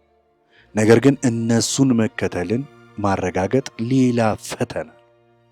ምንም እንኳ ግቦቻችን ግልጽ ቢሆኑም እና በሂደቱ ብንደሰትም አሁን ከእቅዳችን አንወጣም። በዚህ ጊዜ ነው ራስን ተጠያቂ ማድረግ ወሳኝ የሚሆነው። ራስን ተጠያቂ ማድረግ ማለት ለድርጊቶቻችንና ለውሳኔዎቻችን ኃላፊነትን መውሰድ ማለት ነው። ግቦቻችንን ለማሳካት ቁርጠኛ እንድንሆንና መንገድ ላይ ስንወድቅ እንድንመለስ ይረዳናል። ራስዎን ተጠያቂ ለማድረግ ብዙ መንገዶች አሉ። አንደኛው መንገድ ግቦችዎንና የእቅድ ዝርዝር በወረቀት ላይ መጻፍና ግቦችዎን በግልጽ መጻፍ እነርሱን የበለጠ እውን እንዲሆኑ ያደርጋቸዋልና ለነሱ ያለዎትን ቁርጠኝነት ያጠናክሩ። ሌላው ውጤታማ መንገድ ደግሞ ግቦችዎንና እድገትዎን ለሌሎች ማካፈል ነው። ለጓደኞቹ፣ ለቤተሰቦቹ አባላት ወይም ለአሰልጣኙ ስለሚሰሩት ነገር ይንገሩት። ሌላ ሰው ስለ ግቦቹ ማወቅ እነሱን ለመከተል ተጨማሪ ተነሳሽነትንና ተጠያቂነትን ሊፈጥር ይችላል። እንዲህ ብለኸኝ ነበር ምን አደረስከው ለሚልህ ሰው ግብህን ንገረው። በተለይ ደግሞ ሐሳብን ወስዶ ሐሳብ ለሚጨምርና ደስም ለሚለው ውጤት እቅድህን እንድታሳካ ለሚገፋ ሰው አካፍል። በተጨማሪም የተጠያቂነት አጋር አካውንታቢሊቲ ፓርትነር መፈለግ በጣም ጠቃሚ ሊሆን ይችላል። ይህ ግቦቻችሁ ተመሳሳይ የሆኑ ሰዎች ሊሆን ይችላል፣ ወይም ደግሞ ግቦችዎን እንዲከታተሉና ድጋፍ እንዲሰጡት የሚረዳዎት ማንኛውም ሰው ሊሆን ይችላል። በየጊዜው በመገናኘት እድገታችሁን መወያየትና እርስ በርስ መበረታታት ትችላላችሁ። ራስዎን ተጠያቂ ለማድረግ ሌላ መንገድ ደግሞ የውል ስምምነት አካውንታቢሊቲ ኮንትራክት መፍጠር ነው። ይህ ከእርሶና ምናልባትም ከአንድ ሌላ ሰው ጋር የሚደረግ የጽሑፍ ስምምነት ሲሆን ግቦችዎን እነሱን ለማሳካት የሚወስዷቸውን እርምጃዎችዎን እና ካልተሳካሎ የሚያጋጥሙትን መዘዞች በዝርዝር ይገልጻል። መዘዞች የገንዘብ መዋጮን፣ ለበጎ አድራጎት መዋጮን ወይም ሌላ የማትፈልጉት ነገር ሊያካትት ሁሉ ይችላል። የእርስዎን እድገት መከታተልና መለካት ራስዎን ተጠያቂ ለማድረግ አስፈላጊው አካል። ቀደም ባሉት ምዕራፎች ላይ እንደተመለከትነው የልማድ ጆርናሊንግ መጻፍ እና ሌሎችን የመከታተያ መሳሪያዎች ምን ያህል እየሰሩ እንደሆነ ለማየትና ማስተካከል ለማድረግ ይረዳናል። ራስዎን ተጠያቂ ለማድረግ ሲሞክሩ ምህረት የለሽ መሆን ግን ለራስዎ ደግ መሆን የሚለውን ሚዛን ማስታወስ አስፈላጊ ነው። ግቦችዎን ለማሳካት ቁርጠኛ መሆንና ስንፍናን ማስወገድ አስፈላጊ ቢሆንም አልፎ አልፎ ከእቅድ ቢወጡ ራስዎን ከመጠን በላይ መውቀስም የለቦትም። ዋናው ነገር በፍጥነት ወደ ትክክለኛ መንገድ መመለስ ነው። በአጭሩ ራስዎን ተጠያቂ ማድረግ ግቦችዎን ለማሳካትና ልማዶችዎን ለመጠበቅ ወሳኝ ነው። ግቦችዎን ይጻፉ፣ ለሌሎች ያካፍሉ፣ ተጠያቂነት አጋርም ይፈልጉ። የውል ስምምነት ያስቡ፣ እናም እድገትዎን ይከታተሉ። በተመሳሳይ ጊዜ ደግሞ ለራስዎ ደግ ይሁኑ፣ እናም በፍጥነት ወደ ትክክለኛው መንገድ ይመለሱ። የውጭ ማበረታቻዎች እንዴት ውስጣዊ ተነሳሽነትን እንደሚያበላሹ እኔ እስካሁን ድረስ የተሻሉ ልማዶችን ለመገንባት በአራት መሰረታዊ ህጎች ላይ ትኩረት አድርገናል። እነዚህ ህጎች ውስጣዊ ተነሳሽነታችንን በመጠቀም ልማዶችን ማራኪና አርኪ ለማድረግ ያግዙናል። ነገር ግን አንዳንድ ጊዜ ውጤቶችን በፍጥነት ለማየት በመፈለግ ወደ ውጫዊ ማበረታቻዎች እንዞራለን። እነዚህ ማበረታቻዎች በአጭር ጊዜ ጠቃሚ ሊመስሉ ቢችሉም በረጅም ጊዜ ግን ውስጣዊ ተነሳሽነትን ሊያዳክሙብን ይችላሉ። ውጫዊ ማበረታቻዎች የምንላቸው ከራሳችን ፍላጎት ውጪ የሚመጡ ሽልማቶችን፣ ለምሳሌ ለክብደት መቀነስ ገንዘብ ሽልማት ማግኘት፣ ጥሩ ውጤት ስላመጣን ምስጋና መሰማት፣ ወይም አንድን ስራ በሰዓቱ ስለጨረስን ጉርሻ ማግኘት። እነዚህ አይነት ሽልማቶች በአጭር ጊዜ ባህሪያችንን ለመቀየር ውጤታማ ሊሆኑ ይችላሉ። ለጊዜው ትኩረታችንን በአግባቡ ወይም በግቡ ላይ እንድናደርግና አስፈላጊውን እርምጃ እንድንወስድ ሊያነሳሱን ይችላሉ። ነገር ግን አንዴ ሽልማቱ ከጠፋ ልማዱን የመቀጠል ፍላጎታችን አብሮ ሊቀንስ ይችላል። ውስጣዊ ተነሳሽነት የምንለው ደግሞ ከውስጣችን የሚመጣውን የደስታና የእርካታ ስሜትን ነው። አንድን ነገር ስለምንወደው፣ አስደሳች ስለሆነልን ወይም ከሴቶቻችን ጋር ስለሚስማማልን እናደርገዋለን። ይህ አይነት ተነሳሽነት በረጅም ጊዜ የበለጠ ዘላቂና ኃይለኛ ነው። ጥናቶች እንደሚያሳዩት ውጫዊ የሆኑ ሽልማቶችን በብዛት መጠቀም ውስጣዊ ተነሳሽነትን ሊያዳክም ይችላል። አንድን ተግባር በራሱ ስለምንወደው ሳይሆን ሽልማት ለማግኘት ብቻ ማድረግ ስንጀምር የእርካታ ስሜታችን ይቀንሳል። ልክ እንደ ተረት ላይ ያለው ገበሬ እንቁላል በምትጥል ዶሮ ወርቅ ሲፈልግ ዶሮውን እንደሚያጣው ሁሉ ውጫዊ ሽልማቶችን ብቻ ማሳደድ የልማዱን ዋጋን ሊያሳጣን ይችላል። ለምሳሌ አንድ ልጅ መጽሐፍትን ስለሚወድ ማንበብ ይደሰት ይሆናል በማንበብ። ነገር ግን ወላጆቹ ለእያንዳንዱ ላነበበው መጽሐፍ ገንዘብ መስጠት ከጀመሩ ልጁ ትኩረቱ ከመዝናናትና ከመማር ወደ ገንዘብ ማግኘት ሊቀየር ይችላል። ሽልማቱ ካቆመ በኋላ ደግሞ ልጁ የማንበብ ፍላጎቱን ሊያጣ ይችላል። ይህ ማለት ውጫዊ ማበረታቻዎች በጭራሽ ጥቅም የላቸውም ማለት ግን አይደለም። በአንዳንድ ሁኔታዎች ልማድን ለመጀመር ወይም አንድን ከባድ ስራ ለመጨረስ ጊዜያዊ ማበረታቻ ሊሆን ይችላል። ነገር ግን ዋናው ዓላማችን ውስጣዊ ተነሳሽነትን ማዳበርና ልማዱን በራሱ መደሰት መሆን አለበት።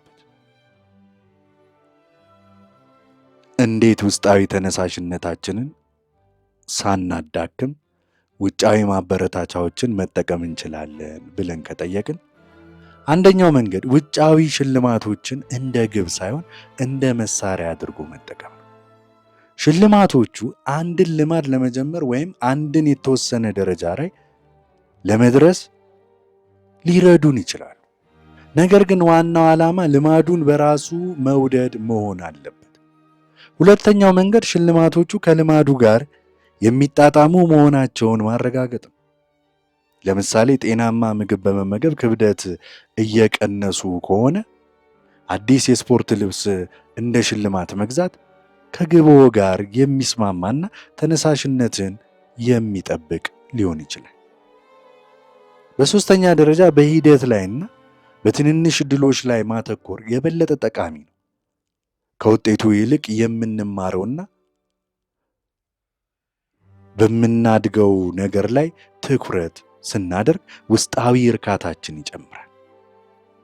በአጭሩ የውጭ ማበረታቻዎች በአጭር ጊዜ ጠቃሚ ሊሆኑ ቢችሉም በረጅም ጊዜ ግን ውስጣዊ ተነሳሽነትን ያዳክሙ ይችላሉ። ዋናው ዓላማ አንድን ልማድ በራሱ መውደድና ውስጣዊ እርካታን ማግኘት መሆን አለበት። ውጫዊ ሽልማቶች እንደ መሳሪያ በመጠቀም ከልማዱ ጋር በሚጣጣም መልኩ በመጠቀም ጥቅማቸውን ሳናጣ ውስጣዊ ተነሳሽነታችንን መጠበቅ እንችላለን።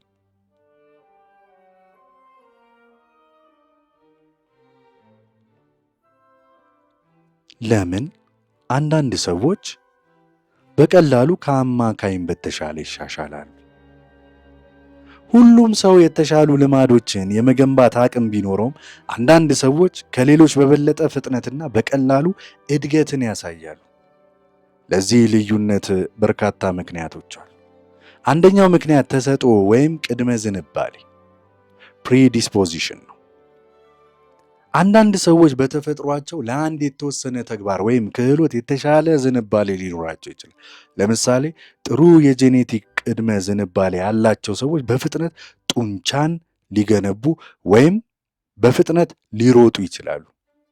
ሙዚቃዊ ጆሮ ያላቸው ሰዎች የሙዚቃ መሳሪያዎችን በቀላሉ ሊማሩ ይችላሉ። ይሁን እንጂ ተሰጥኦ ብቻ ለስኬት ዋስትናን አይሆንም። ስኬት ብዙውን ጊዜ ጠንካራ ስራን፣ ወጥነትንና ሆን ተብሎ የሚደረግ ልምምድን ይጠይቃል።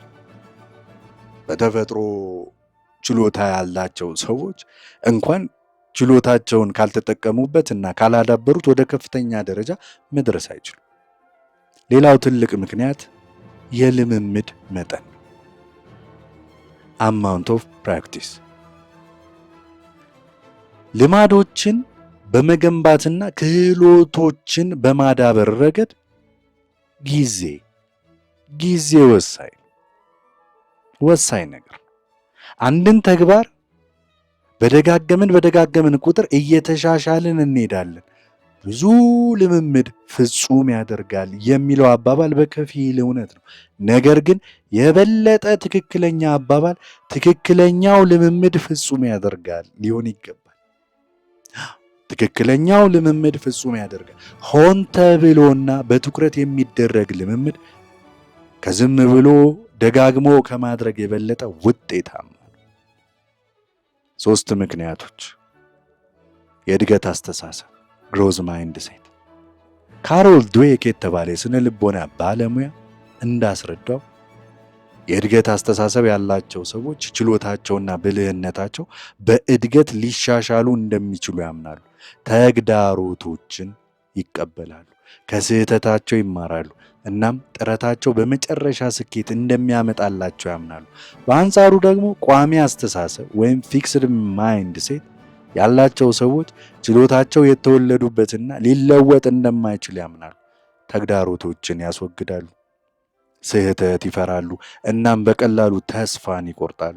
የእድገት አስተሳሰብ ያላቸው ሰዎች አዳዲስ የሆኑ ክህሎቶችን ለመማርና ከውድቀቶች ለመነሳት የተሻለ ግንዛቤ አላቸው።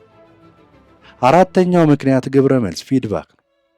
እየተሻሻልን መሆናችንን ለመረዳትና ማስተካከያዎችን ለማድረግ ግብረ መልስ ወሳኝ ነው። መምህር፣ አሰልጣኝ ወይም ሌላ አስተዋይ ሰው የሚሰጠን ገንቢ ትችት የት ላይ መሻሻል እንዳለብን እንድንገነዘብ ይረዳናል። እንዲሁም የራሳችንን እድገት መከታተልና መገምገም የትኞቹ ስልቶች እየሰሩ እንደሆነና የትኞቹ እንዳልሆነ እንድንረዳ ይረዳናል። 5ኛው ምክንያት ትኩረት ወይም ፎከስ ነው። በስራችን ላይ በሙሉ ትኩረት ስናደርግና ትኩረታችንን ከሚከፋፍሉ ነገሮች ስናርቅ በፍጥነት የመሻሻል ዕድላችን ሰፊ ነው። በአንድ ጊዜ ብዙ ነገሮችን ለማድረግ ከመሞከር ይልቅ በአንድ ነገር ላይ ትኩረት ማድረግ የተሻለ ውጤት ያስገኝልናል። በመጨረሻ ጽናት ፐርሲስተንስ ወሳኝ ነገር። ስኬት ብዙውን ጊዜን ይወስዳል። እናም ብዙ እንቅፋቶች ሊያጋጥሙን ይችላሉ። በቀላሉ ተስፋ የማይቆርጡና ጥረታቸውን የሚቀጥሉ ሰዎች በመጨረሻ ስኬታማ የመሆን ዕድላቸው ከፍተኛ ነው። በአጭሩ አንዳንድ ሰዎች በቀላሉ ከአማካኝ በተሻለ የሚሻሻሉት በጄኔቲክ ቅድመ ግንዛቤ ወይም በጄኔቲክ ቅድመ ዝንባሌ፣ በቂ ልምምድ፣ በእድገት አስተሳሰብ፣ ጠቃሚ ግብረ መልስ፣ ትኩረትና ጽናት ምክንያት። ምንም እንኳ በተወሰኑ አካባቢዎች የተፈጥሮ ችሎታ ባይኖረንም እንኳን እነዚህን መርሆች በመከተልና ጠንክረን በመስራት ጉልህ የሆነ መሻሻል ማምጣት እንችላለን።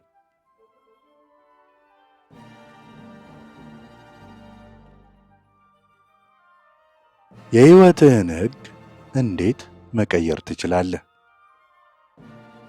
እስካሁን ድረስ የተሻሻሉ ልማዶችን እንዴት መገንባት፣ መጥፎ ልማዶችን እንዴት ማስወገድ እንደሚቻል ተመለካክተናል።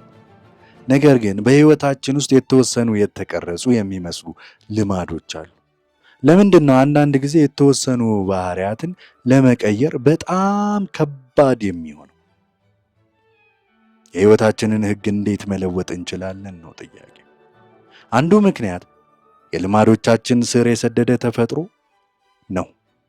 ልማዶች በአእምሯችን ውስጥ ጠንካራ የነርቭ ግንኙነትን ይፈጥራሉ።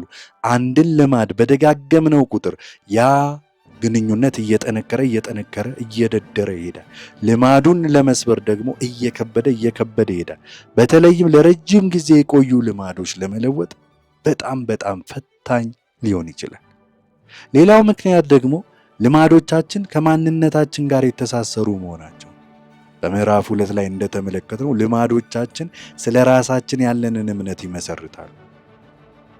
አንድን ልማድ ለረጅም ጊዜ ስንሰራ ከቆየን ያንን ባህሪ ማንነታችን አካል አድርገን ልናስበው እንችላለን። ለምሳሌ አንድ ሰው ለ20 ዓመታት ሲያጨስ ከቆየ እኔ አጫሽ ነኝ ብሎ ማሰብ ሊጀምር ይችላል። ይህ ማንነት ልማዱን ለመተው በጣም አስቸጋሪ እንዲሆን ያደርግበታል። የሕይወታችንን ሕግ ለመለወጥ ምን ማድረግ እንችላለን ለሚለው የመጀመሪያው እርምጃ የእኛን ማንነት በግልጽ መገንዘብና መፈተን ነው። ስለ ራሳችንና ስለ ልማዶቻችን ያለንን እምነቶች በጥንቃቄ መመልከት አለብን። ለምንድን ነው አንድን ነገር እንደዚህ እንደምናስብ፣ እንደዚያ እንዲሆኑ እንደምናስብ? እነዚህ እምነቶች እውነት ናቸው ወይንስ ገደብ እየጣሉብን ነው የሚለውን ጥያቄ መጠየቅ። በሁለተኛ ደረጃ መሆን የምንፈልገውን አይነት ሰው በግልጽ መወሰን አለብን። ማንነታችንን መለወጥ ማለት አዲስ የራስ ጽንሰ ሐሳብ መፍጠር ማለት ነው። መሆን የምንፈልገውን ሰው በአይነ ህሊናችን ውስጥ በግልጽ ስናየው ወደዚያ ማንነት የሚያደርሱን ልማዶች መገንባት መጀመር እንችላለን። በሦስተኛ ደረጃ ማንነታችንን የሚደግፉ ትናንሽ ድሎች ላይ ማተኮር አለብን። ማንነታችንን በአንድ ጀንበር መለወጥ አይቻልም። ነገር ግን በየቀኑ የምናደርጋቸው ትናንሽ ድርጊቶች ስለ ራሳችን ያለንን እምነት ቀስ በቀስ ሊለውጡት ይችላሉ። ለምሳሌ አጫሽ አይደለሁም ብሎ የሚያምን ሰው አንድ ሲጋራ ለማጨስ ከሚቀርበው ፈተና በመራቅ ያንን ማንነት ያጠናክራል። ጤናማ ሰው ነኝ ብሎ የሚያምን ሰው ጤናማ ምግብ በመመገብና የአካል ብቃት እንቅስቃሴ በማድረግ ያንን እምነት ያጠናክራል። በአራተኛ ደረጃ አካባቢያችንን በመጠቀም ለውጡን መደገፍ እንችላለን። የምንፈልገውን ማንነት የሚያንጸባርቁ ፍንጮችን በዙሪያችን መፍጠርና የማይፈለጉትን ማንነት የሚያስታውሱ ፍንጮችን ማስወገድ ጠቃሚ ነው። ለምሳሌ አንባቢ ነኝ ብሎ የሚያምን ሰው ቤቱን በመጽሐፍ ሊሞላ ይችላል። ፈጣሪ ነኝ ብሎ የሚያምን ሰው ለስራው የሚያነቃቃ ቦታም ሊፈጥር ይችላል። በአምስተኛ ደረጃ ጽናትና ትዕግስት ወሳኝ ነው። የሕይወታችንን ሕግ መለወጥ ጊዜን ይወስዳልና ብዙ ፈተናዎችን ሊያካትት ይችላል። ነገር ግን በሂደት ላይ እምነት ካለን እና ጥረታችንን ከቀጠልን በመጨረሻ ስኬታማ መሆን እንችላለን። በአጭሩ የሕይወትዎን ሕግ ለመለወጥ ማንነትዎን ይገንዘቡና ይፈትኑት። መሆን የሚፈልጉትን ሰው ይወስኑ። በማንነትዎ በሚደግፉ ትናንሽ ድሎች ላይ ያተኩሩ። አካባቢውን ይጠቀሙና ጽናት ይኑሩ። በማንነትዎ በድንጋይ ላይ የተቀረጸ አይደለም። ልማዶችዎን በመለወጥ ማንነትዎን መለወጥ ይችላሉ።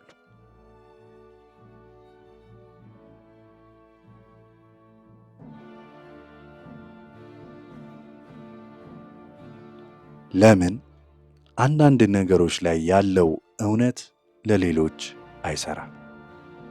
እስካሁን ድረስ የተሻሉ ልማዶችን ለመገንባት በአጠቃላይ መርሆች ላይ ትኩረት አድርገናል። እነዚህ መርሆች ለአብዛኛዎቹ ሰዎችና ለአብዛኛዎቹ ሁኔታዎች ጠቃሚ ቢሆኑም በአንዳንድ ነገሮች ላይ ያለው እውነት ለሌሎች የማይሰራባቸው ጊዜያት አሉ። ለምንድን ነው የሆነው? አንደኛው ምክንያት የግለሰባዊ ልዩነቶች የተነሳ ነው። እያንዳንዱ ሰው የራሱ የሆነ የጄኔቲክ ቅድመ ዝንባሌ፣ የልምድና የአስተዳደግ ስብስብ አለው።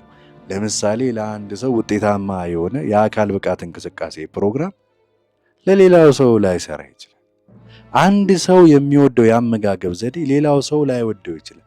ስለዚህ ለሁሉም የሚሆን አንድ አይነት ትክክለኛ መንገድ አለ ማለት አይደለም። ለሁሉም ሰው የሚሆን ትክክለኛ አንድ መንገድ አለ ብለው ብትጠይቅ የለም ነው መልሱ። የእኛን ልዩ ፍላጎትና ምርጫዎች የሚስማሙ ልማዶችን መፈለግ አስፈላጊ። ሁለተኛው ምክንያት አውዳዊ ሁኔታዎች ወይም ኮንቴክስቹዋል ፋክተርስ ናቸው።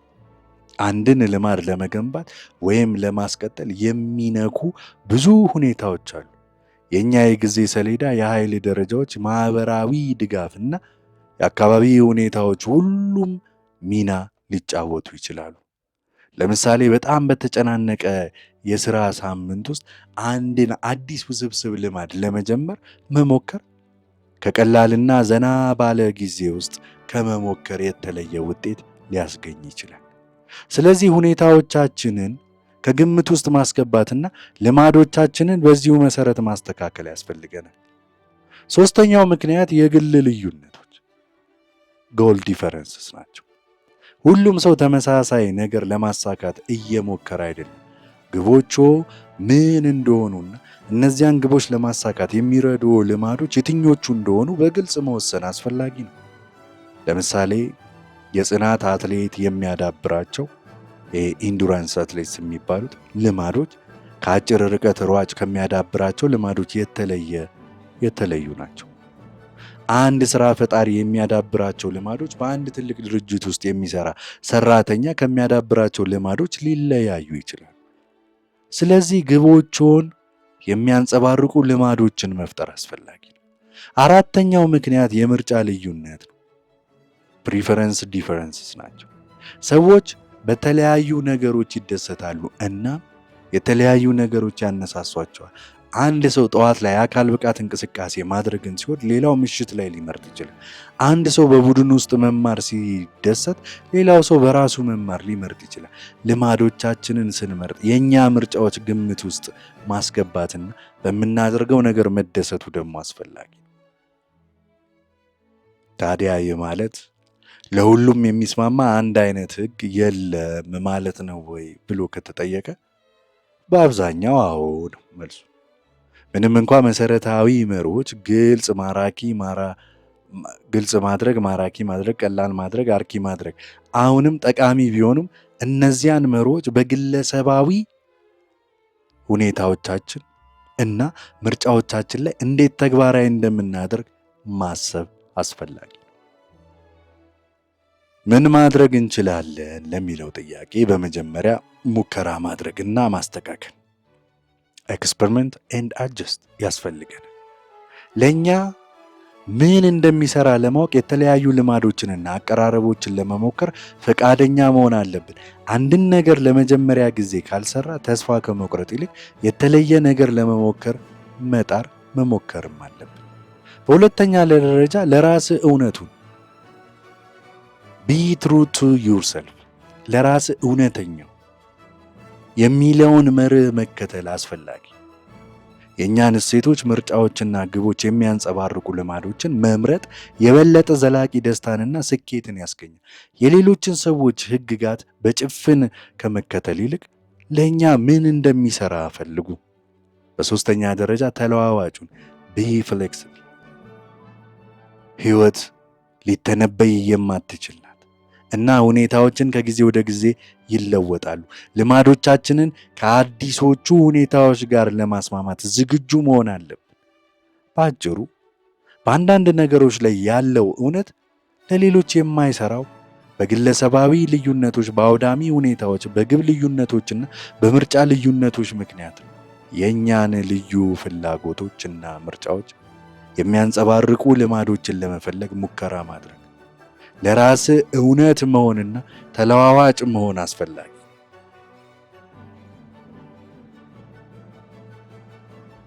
በሕይወት እና በሥራ ላይ ያሉ ተፈጥሯዊ ችሎታዎቻችንን እንዴት ማዳበር እንችላለን? ሁሉም ሰው ልዩ ተሰጥኦዎችና ጠንካራ ጎኖች አሉት። እነዚህ ተፈጥሯዊ ችሎታዎች ሕይወታችንን በስኬትና በእርካታ ለመምራት ትልቅ ሚናን ሊጫወቱ ይችላሉ። ነገር ግን እነዚህን ችሎታዎች መገንዘብና በትክክል ማዳበር እንዴት እንችላለን ነው ጥያቄው። የመጀመሪያው እርምጃ ራስን ማወቅ ነው። የትኞቹ ነገሮች በተፈጥሯቸው ቀላል እንደሚሆኑልን እና ደስታ እንደሚሰጡ ማወቅ። ምን አይነት እንቅስቃሴዎች ጊዜው በፍጥነት እንዲያልፍ ያደርግሎታል? ሌሎችን ለመርዳት የሚጠቀሙባቸው ልዩ ችሎታዎች ምንድን ናቸው? እነዚህ ጥያቄዎች የተፈጥሮ ችሎታዎቻችን ፍንጭ ሊሰጡን ይችላሉ። ሁለተኛው እርምጃ የተለያዩ ነገሮችን መሞከር። አዳዲስ የትርፍ ጊዜ ማሳለፊያዎች፣ ስራዎች ወይም ፕሮጀክቶችን ይሞክሩ። በተለያዩ ሁኔታዎች ውስጥ ራስዎን በማስገባት የትኞቹ ነገሮች ለእርስዎ በተፈጥሮ እንደሚመጡ እና በየትኞቹ አካባቢዎች ፈጣን መሻሻል እንደሚያሳዩ ማወቅ ይቻላል። ሶስተኛው እርምጃ ግብረ መልስን መፈለግ። ከጓደኞቹ፣ ከቤተሰብ አባላት፣ ከስራ ባልደረቦቹ ወይም ከአስተማሪዎቹ ጥያቄዎችን ይጠይቁ። በምን ጥሩ እንደሆኑና የት ላይ መሻሻል እንደሚችሉ አስተያየታቸውን ይጠይቁ። ገንቢ ትችት የተፈጥሮ ችሎታውን ለማጣራት እና ለማዳበር ጠቃሚ መመሪያ ሊሆን ይችላል። እንዴት የተፈጥሮ ችሎታዎችን ከለዩ ወይም አንድ የተፈጥሮ ችሎታዎችን ከለዩ በኋላ እነሱን ለማዳበርና ለማሳደግ ሆን ተብሎ የሚደረግ ልምምድ ወሳኝ ነው። ልክ አንድ አትሌት ጡንቻዎቹን ለማጠንከር እንደሚለማመደው ሁሉ የእኛም ችሎታዎቻችንን በተደጋጋሚ ጥቅም ላይ ሲውሉና ሲፈተኑ እየጠነከሩ ይሄዳሉ። ተፈጥሯዊ ችሎታዎቻችን ለማዳበር ከሚረዱን አንዳንድ ስልቶች የሚከተለውን አካቱ። ሆን ተብሎ የሚደረግ ልምምድ deliberate practice። ይህ ማለት ችሎታውን ለማሻሻል በተለየ መልኩ በተነደፉና ፈታኝ በሆኑ ተግባራት ላይ ትኩረት ማድረግ ማለት ነው። ግብረ መልስ ማግኘት seek feedback። እድገትዎን ለመገምገምና የት ላይ መሻሻል እንዳለቦት ለማወቅ ከአስተማሪዎቹ ወይም ከሌሎች ባለሙያዎች መደበኛ ግብረ መልስ ያግኙ። ሌላኛው ተግዳሮቶችን መቀበል embrace challenges። ከአቅምዎ በላይ የሚመስሉ ፈታኝ ስራዎችን ይውሰዱ። በእነዚህ ተግዳሮቶች ውስጥ ነው እውነተኛ እድገትም የሚከሰተው። ሌላ ትዕግስትና ጽናት patience and persistence። ችሎታዎችን ማዳበር ጊዜን ይወስናል። በፍጥነት ተስፋ ከመቁረጥ ይልቅ በሂደት ላይ እምነት ይኑሮት እና ጥረቶን ይቀጥሉ። የተፈጥሮ ችሎታዎችን ማዳበር በሕይወቶና በስራው ላይ ብዙ ጥቅሞች ሊያስገኝሎት ይችላሉ። በመጀመሪያ በምታደርጉት ነገር የበለጠ ብቃት እንዲሰማዎትና በራስ መተማመን እንዲኖሮት ያደርጋል። ሁለተኛ፣ የበለጠ ስኬታማና ውጤታማ እንዲሆኑ ይረዳዎታል። ሶስተኛ፣ በምታደርጉት ነገር የበለጠ ደስታና እርካታ እንዲሰማዎት ያደርጋል። አንድ ነገርን በተፈጥሮ በሚያደርጉበት ጊዜና ጥሩ ሆኖ በሚሰማዎት ጊዜ ያንን ችሎታ ወደ ስራውና የትርፍ ጊዜ ማሳለፊያዎች ውስጥ ለማካተት መንገዶችን ይፈልጉ።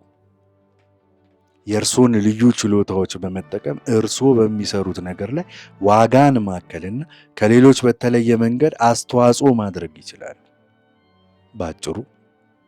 ባጭሩ የተፈጥሮ ችሎታዎችን ለማዳበር ራስዎን ይወቁ። የተለያዩ ነገሮችን ይሞክሩ፣ ግብረ መልስን ይፈልጉ እና ሆን ተብሎ የሚደረግ ልምምድን ያድርጉ። ተግዳሮቶችን ይቀበሉ፣ ትዕግስት ይኖሮት እና ጽናት ያድርጉ። የተፈጥሮ ችሎታዎችን ማዳበር በሕይወቶና በስራው ላይ ስኬትንና እርካታን ለማግኘት ቁልፍ ነው። የመጨረሻ ማጠቃለያ አቶሚክ ልምምዶችን እና ሕይወቶን እንዴት ማዋሃድ እንችላለን። ይህን መጽሐፍ ስንጨርስ አንድ ነገር ግልጽ መሆን አለበት። ትናንሽ ልማዶች ትልቅ ለውጥ ያመጣሉ። የ1% መሻሻል ኃይል በጊዜ ሂደት ወደ አስደናቂ የሆነ ውጤት ሊመራ ይችላል። አቶሚክ ልማዶች ስለ ትልቅ ዝላዮች ወይም አስገራሚ ለውጦች አይደሉም። ይልቁንም በየቀኑ ስለሚያደርጓቸው ጥቃቅን የሆኑ እርምጃዎች ነው።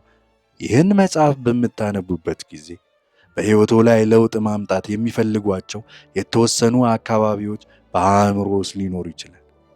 ጤናዎ፣ ስራዎ፣ ግንኙነቶ ወይም የግል እድገቶ።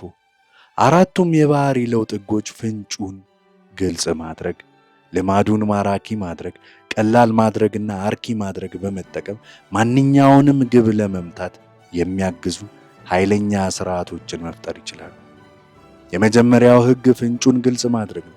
የሚፈልጉትን ልማድ ለመፍጠር ፍንጮቹ የሚታዩና ትኩረት የሚስቡ መሆን አለባቸው።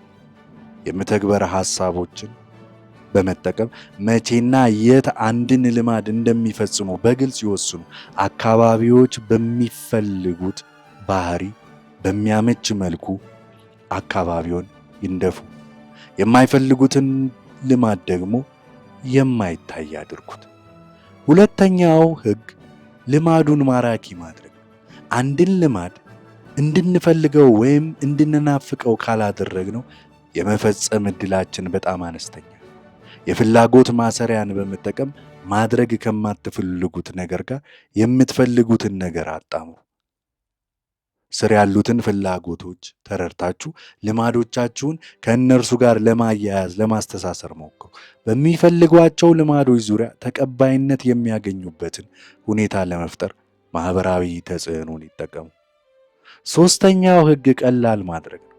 የምንፈልጋቸውን ልማዶች በተቻለ መጠን በቀላሉ መፈጸም መቻል አለብን። የ2 ደቂቃ ሕግን በመጠቀም ማንኛውንም ትልቅ ልማድ ወደ እጅግ በጣም ትንንሽ የመጀመሪያ እርምጃ ይቀንሱ። አካባቢውን በሚፈልጉት ባህሪ በሚያመች መልኩ ያመቻቹ። የማይፈልጓቸውን ልማዶች ለመፈጸም የሚያስፈልገውን ግጭት ይጨምሩ። አራተኛው ሕግ አርኪ ማድረግ ነው። አንድን ልማድ ደግመን እንድንሰራው የሚገፋፋን የመጨረሻው ነገር ነው። ወዲያውኑ ሽልማት የሚሰጡ ስልቶችን ይጠቀሙ። እድገቶን ለመከታተል የልማድ መከታተያዎችን ይጠቀሙ። የራስዎን ሕግ በጭራሽ ላለመስበር ይሞክሩ። ከሌሎች ድጋፍ ያግኙ። በተቻለ መጠን መጥፎ ልማዶችን የማያረኩ መጥፎ ለማድረግ ይሞክሩ። እነዚህ 4 ሕጎች በሕይወቶ ውስጥ በመተግበር በራስዎ ላይ እምነት በሚጥሉበትና ማንነቶን የሚያንጸባርቁ ልማዶችን መገንባት ይችላሉ። ያስታውሱ፣ እውነተኛ የባህሪ ለውጥ የማንነት ለውጥ ነው። ግቡ ውጤት ማግኘት ብቻ ነው የሚል ሳይሆን መሆን የምትፈልጉትን አይነት ሰው መሆን ነው ግቡ። ልማዶችን መገንባት በራሱ ማለቂያ የሌለው ሂደት ነው። ልማዶችን ያለማቋረጥ ይገምግሙ። እናም ከአሁኑ ሁኔታው ጋር የሚስማሙ መሆናቸውን ያረጋግጡ።